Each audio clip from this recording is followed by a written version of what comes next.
الله.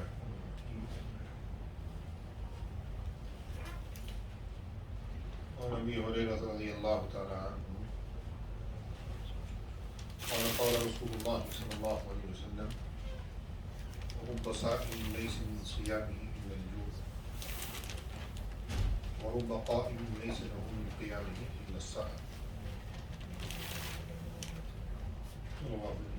Abu Hurairah radiallahu ta'ala anhu reads that Rasulullah sallallahu alaihi wasallam said, many are the ones who fast, attaining nothing by such fasting except for hunger.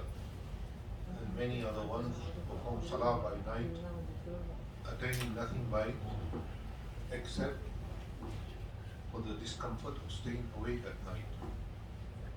Abu Hurairah radiallahu ta'ala anhu reads that Rasulullah sallallahu alaihi wasallam said, many are the ones who fast, attaining nothing by such fasting except for hunger. And many are the ones performing Salah by night, attaining nothing by except for the discomfort of staying awake at night. In regard to this hadith, ulama mentioned three different interpretations. First, this hadith may refer to those who fast during the day and then eat iftar with such food which is haram. All the reward of fasting is destroyed because of the great sin of eating haram. Nothing has been attained except hunger. Secondly, Nabi Kareem sallallahu alaihi wasallam meant that those who fasted properly during the fast kept themselves busy with backbiting and slandering others. Thirdly, the person referred to, namely the one who while fasting did not stay away from evil and sin, since Rasulullah sallallahu alaihi wasallam saying is concise, all forms of sin including.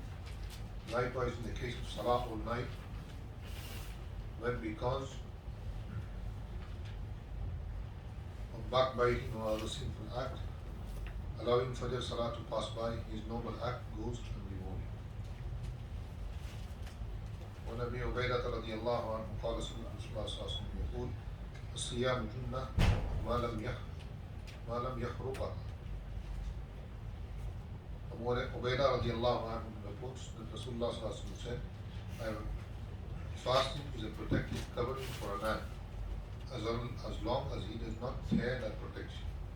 Rasulullah sallallahu alaihi wasallam said, fasting is a protective covering for a man as long as he does not tear that protection.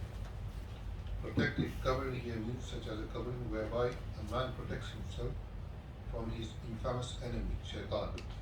That is what fasting does. In another hadith we are told that fasting saves one from Allah's punishment in the hereafter. In another hadith it is mentioned that fasting saves one from Jahannam, hell. Once somebody inquired from Rasulullah sallallahu alaihi wasallam what caused the fast to break, he replied, telling lies and backbiting. Somebody inquired Rasulullah sallallahu alaihi wasallam what caused the fast to break, he replied, telling lies and backbiting. This hadith is read in conjunction with so many others that he tells us to avoid such deeds. Such deeds cause fasting to be wasted. We are fond of indulging in unnecessary conversation to pass the time of fast. Some ulama are of the opinion that telling lies, backbiting, slander, and just cause the fast to break, just as eating and drinking is. However, the vast majority of ulama believe that fast does not actually break, but becomes void of blessings. Mashayikh mentioned 6 things about which care should be taken in fasting. 1. One should keep one's eyes from any place where it is not supposed to look. They even go far as to prohibit looking at one's own wife with desire. So how much more important is it to avoid looking at another woman with desire? Similarly, one should avoid looking at any evil place or where evil is committed. Rasulullah sallallahu alaihi wasallam says, the evil eyes is an arrow of the shaitan. Whoever out of the fear of Allah prevents himself from looking at evil, Allah shall grant him faith, the sweetness of ecstasy of which he repeated in his heart.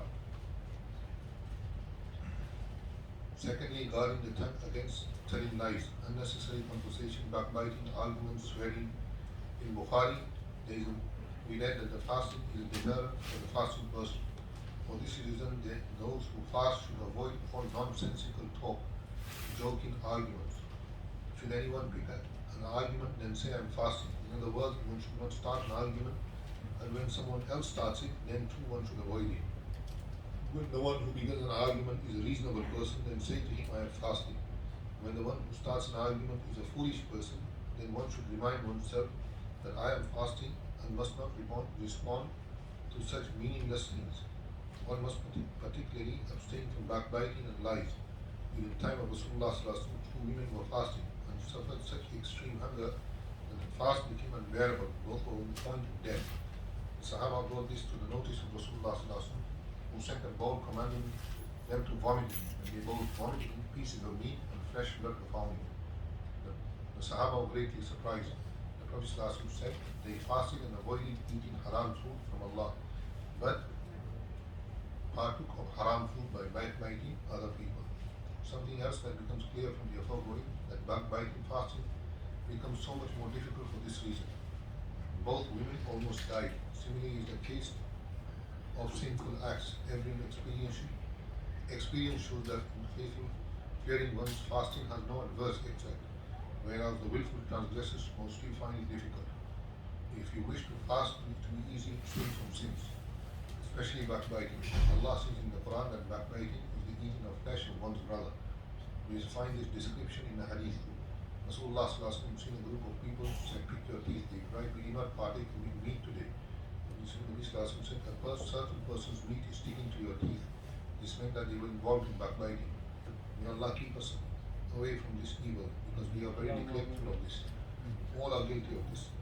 Backbiting is right even in the assemblies of the religiously educated and those who consider themselves religious. What is most grieving is that we do not even consider it to be backbiting. If one suspects that one is guilty of backbiting, then it is hidden by the term that it is a relation of facts.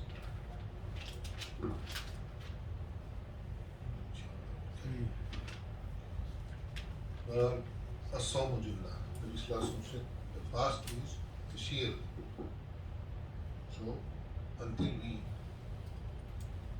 we are considerate of our fasting, then inshallah we will keep away from sin. That means also that when we are, sometimes people think that we don't look at other things, but on the internet a lot of things pop up. So it's best not to go into the internet for unnecessary reason in Ramadan. If somebody has to work with it, then it's a different matter. Or television. The amount of time people waste in television in Ramadan, they can read at least 2 to 3 juz a day. But as soon as you sit down to read Quran, you start to fall asleep. But if you put that person in front of the TV, he can sit there all night and watch.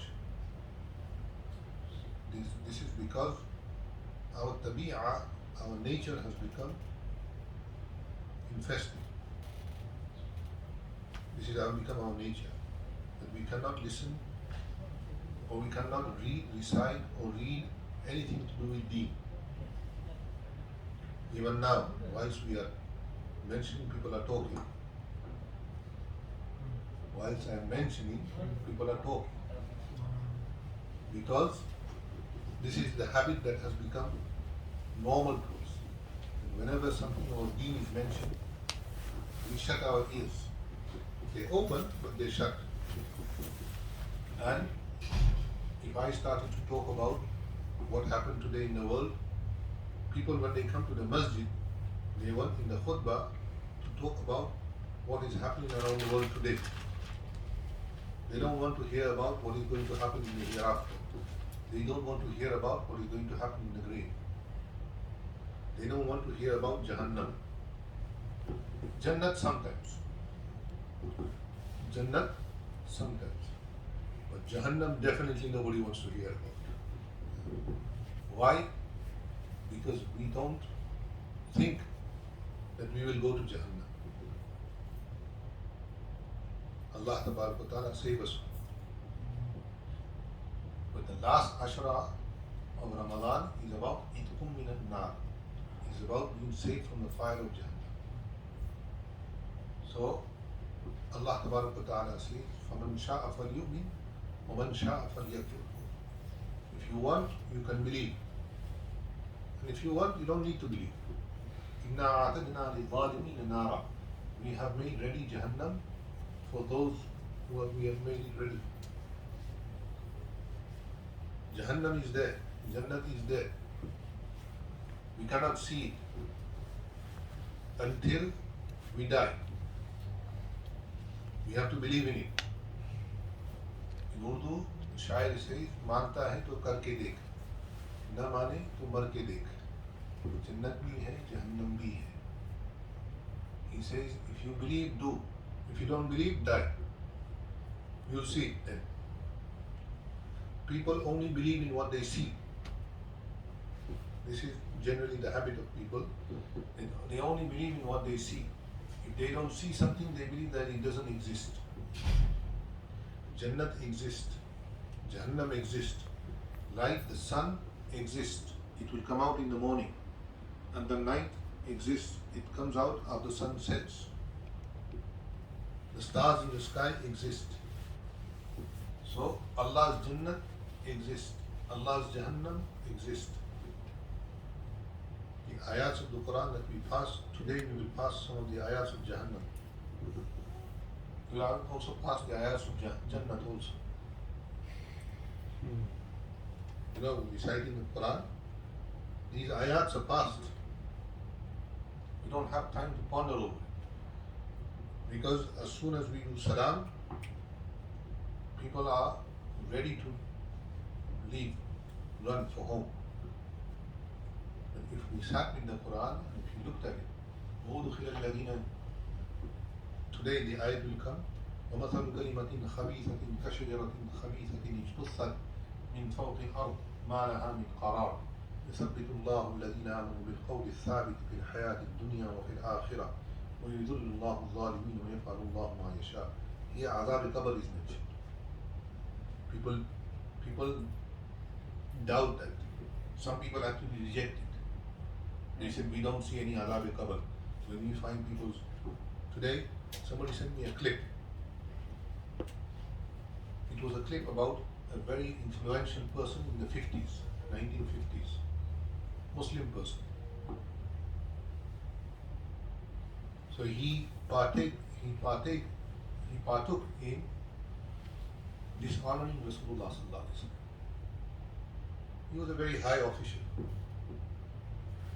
At that time he was, you can say, a ruler of a country.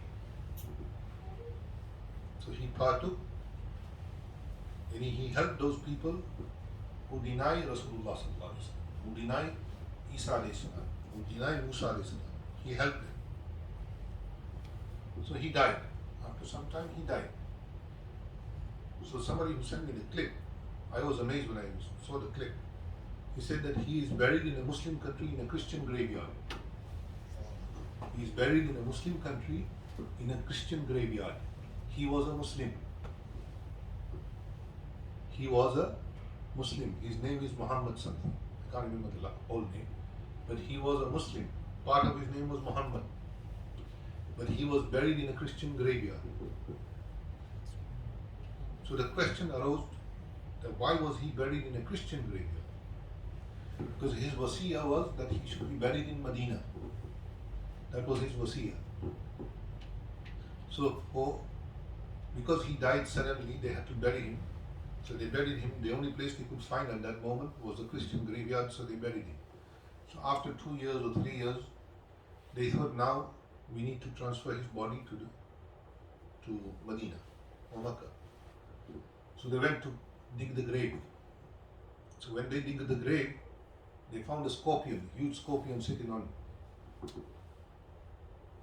So they tried to beat the scorpion away, the snake away, but it didn't go.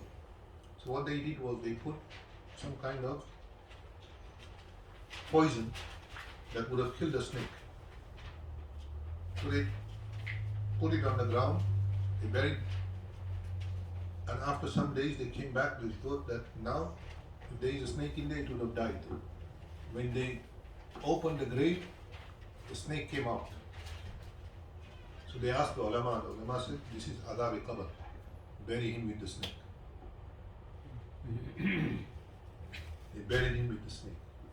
So then people inquired that why this was this happening. So his personal secretary said that when he died, he screamed. It was very frightful. And when he died, excreta came out of his mouth also and from his back also. This was Allah showing that Allah has the power of azab and He can show it. Generally Allah does not show it. Otherwise people will stop burying people. But azab-e-qabr is there. That will come today in the ayats of the Quran. May Allah subhanahu wa ta'ala save us from azab-e-jahannam, azab-e-qabr. Nabi sallallahu alayhi wa sallam dua to be saved from azab-e-jahannam and azab-e-qabr. So we, who are we? हम कौन से बाग की मूली? We should ask also Allah subhanahu wa ta'ala to save us from azab-e-jahannam and azab-e-qabr.